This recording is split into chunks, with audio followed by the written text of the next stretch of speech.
जैसे पतंगा होता है ना, पतंगा, कीट पतंग होते हैं, जब वो दीपक जलता है तो उसमें उसको बहुत सुंदर रूप देखता है, उसको पाने के लिए वो और आकर्षित उसमें जागता है, उड़ता है, अपने पंख जला करके अपनी हानि करके नीचे आ जाता है। फिर उसको और उत्तेजना जाती, नहीं सुख है यार, ये तो थोड़ा ऐसा लग रहा है, हानि दिख रही पर नहीं, सुख तो ऐसा लगता है उसको। फिर कूदता है, अंतिम में मर जाता है लेकिन छोड़ता नहीं। और वैसी अपनी अपनी कंडीशन है। फिर गलत कर्म किया, फिर गलत क्रिया करी, देखा कि नहीं यार गलत तो हुआ। ये विद्यार्थी बताते हैं ऐसे, जो युवा आते हैं तो वो हमें बताते हैं, और ऐसी कभी बात होती तो वो कि जी इसके बाद इतनी ग्लानि होती है, मन में ऐसा लगता है कि यार बहुत गलत हो गया, बहुत गलत। फिर उसके बाद लगता है कि नहीं खुशी है, फिर उसको करते हैं, फिर लगता है अरे यार बहुत गलत। ऐसा करते करते एक दिन डिप्रेशन, टेंशन, और फिर बस अंतिम बोलता है कि यार गलत कर दो, नहीं जी सकता, मार दो अपने आप को। क्यों होता है ऐसा? इंद्रियों को वश में नहीं किया आपने, नहीं देखेंगे ऐसा दृश्य। वैसे ही फिर हाथी का भी बताया कि जैसे रूप में हो गया, फिर भौरे का भी, मछली का भी। मछली क्या सोचती है, जब वो कांटे में जो फंसा रहता है ना अन्न, रस, यार मजा आएगा खाने में, अरे यार ये तो नदियों में तो पता नहीं कैसा कैसा हम भोजन खाते, एक बार वो जो टंग रहा है ना कांटे में उसको खाते हैं, और जैसे ही उसको दबाती वैसी वहां फंस जाती है। तो वैसे ही सोचता है ना विद्यार्थी कि यार ये भोग लेता हूं, ये कर लेता हूं, बस फंस गए, गए काम से गए। क्योंकि मन ने तो एक बार बोला था, मन ने तो बोला था कि एक बार करना, अरे वो तो अगली योजना बना चुका है कि तू एक बार बस आ जा, एक बार बस आ जा रे, अगला प्लान तैयार है, तुझे और आगे बढ़ाऊंगा, और गड्ढे में गिराऊंगा, और गड्ढे गड्ढे गड्ढे में गिराते अंतिम में मार देता है। पर संतुष्टि नहीं है, इसके लिए पहली स्टेप पर ही मसल दो, नहीं करेंगे, नहीं तो ये तो गिरा देगा, ये तो क्या है।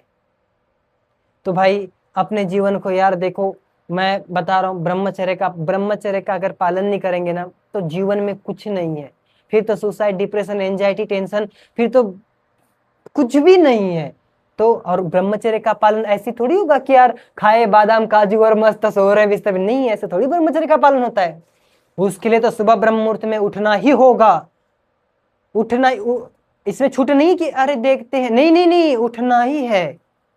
और उसके बाद में सुबह उठ के एकदम शरीर को थकाना है, व्यायाम, प्राणायाम, ईश्वर की उपासना, और फिर दिन भर आप पढ़िए, दिन भर आप लगाइए, और अच्छे से पढ़ाई होगी, अच्छे जल्दी याद होगा। हम बता रहे, हमने अपने कॉलेज में भी टॉप किया, अपने गुरुकुल शिक्षा में जब पढ़ते थे गुरुकुल, तो पूरा टॉप ही टॉप, मतलब ऐसा नहीं कि नहीं, क्योंकि बुद्धि इतनी प्रवीण, एक बार जो पढ़ लिया बिल्कुल छप जाता है।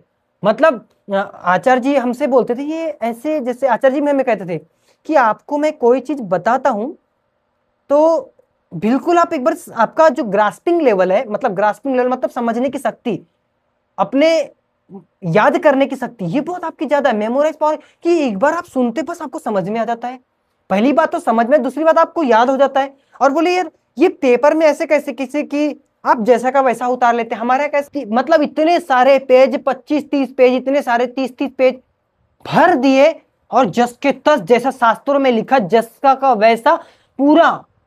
आचार्य जी बिल्कुल यार क्या, मतलब जैसे स्कैनिंग होती है ना, जैसे फोटोकॉपी करते, फोटोकॉपी कोई अपनी ओर से गलत कुछ करता है कि नहीं ना, बस स्कैनिंग। ब्रह्मचर्य का पालन कीजिए, दिनचर्या को ठीक कीजिए, ऐसी बुद्धि प्रवीण हो जाएगी, सुनते से ही याद हो जाएगा। एक बारी हमारे एक आचार्य जी थे, तो वो हमें बोले, ये दूसरे आचार्य जी, हमने बोला आपको सुनते से ही याद हो जाता है? तो उन्होंने ऐसे कुछ सूत्र बोले थे, तो अष्टाध्यायी ग्रंथ है ना, उसके सूत्र 10 सूत्र बोले थे, मुझे याद है तब। वो बोलते कि मेरा ऐसा रहता, जब मैं करता हूँ ऐसा तो मैं आंखें बंद रखता हूँ, यहाँ मूलाधार चक्र को ऊपर खींच करके थोड़ा अपने श्वास पर ध्यान देकर, फिर अपने धार यहाँ पर जो होता है ना, यहाँ पर उस जो मैटर जो वो बोलते हैं उसको यहाँ पर गुजारता हूँ, और सिद्धासन में बैठता हूं मैं। तब सिद्धासन में बैठ करके वो बोलते जा रहे हैं, रिकॉर्ड होते जा रहा है, बोलते 200 शब्द, 200 शब्द एक बार की मुझे याद है, 200 शब्द उन्होंने बोला, बोलते गए, रिकॉर्ड होते। उसके बाद मैंने पूरा सीक्वेंस में 200 शब्दों को बताया था।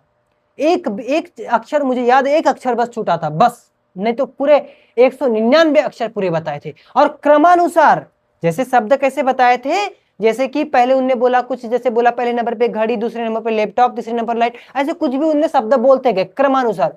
ऐसे 200 शब्द बोले थे और क्रमानुसार। एक बार 9 या 10 लोगों का उन्होंने मोबाइल नंबर बोला था, एक बार बोला था बस, 95, 75, 93 या कुछ भी बोलते गए बोलते गए बोलते, एक बार बोल दिया बस, रिकॉर्ड हो गया, मैंने बोलते गया। वो बोले आपको याद कैसे हो रहा है?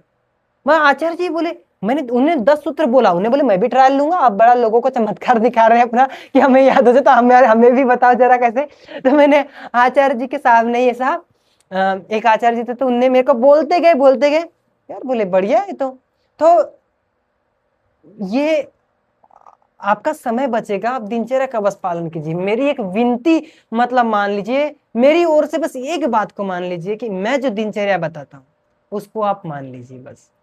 तो आपका बिल्कुल वही, सुबह उठो, अपना ब्रह्म मुहूर्त में उठो, ब्रह्म मुहूर्त में 3:45 पे उठ जाओ, या 4 बजे उठ जाओ, या 4:30 बजे उठ जाओ। अगली अंतिम स्टेज की 5 बजे तो उठ ही जाओ, 5 बजे तो उठ ही जाओ। मैं ये नहीं कहता हमारे सामान इतने जल्दी, 5 बजे तो उठ ही जाइए आप। 5 बजे उठ करके सबसे पहले अपने आंखों पे पानी मारा, आंखों पे पानी, हाथ मुंह को बिल्कुल शीतल जल से धो लिया। उसके बाद, और पानी कैसे मारना है, ऐसे पानी भरा मुंह में और ऐसे आंखों पे ठंडा पानी। उसके बाद में थोड़ा भ्रमण कीजिए, सोना नहीं है, बिस्तर पे नहीं बैठना है, भ्रमण करना है। भ्रमण कीजिए, भ्रमण का मतलब वॉकिंग कीजिए, थोड़ा कुछ भजन सुनना है सुन लीजिए, प्रवचन सुनना है सुन लीजिए, थोड़ा सा कुछ ये अपने आदर्श के वीडियोस देखना, जिसको आप मानते, जो भी आप वैसा, थोड़े अपने लक्ष्य के बारे में सोचिए। फिर उसके बाद में हो सकता है वॉकिंग करते करते आपको भी शौच के लिए थोड़ा तो शौचादि से निवृत्त होइए।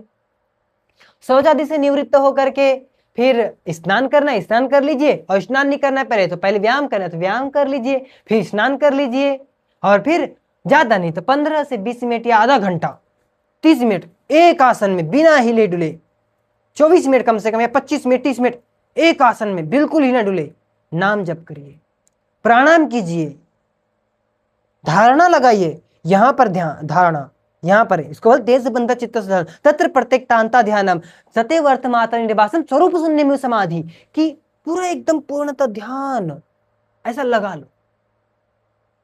फिर देखो दिन भर पढ़िए मस्त, फिर कोई रोक टोक थोड़ी है। अपना आप 1-1.5 घंटा इसको दे दीजिए पूरा नॉन स्टॉप, फिर दिन भर पढ़िए, एकदम उत्साह बना रहेगा, ताजगी बनी रहेगी, मन की एकाग्रता बनी रहेगी, जल्दी याद होगा।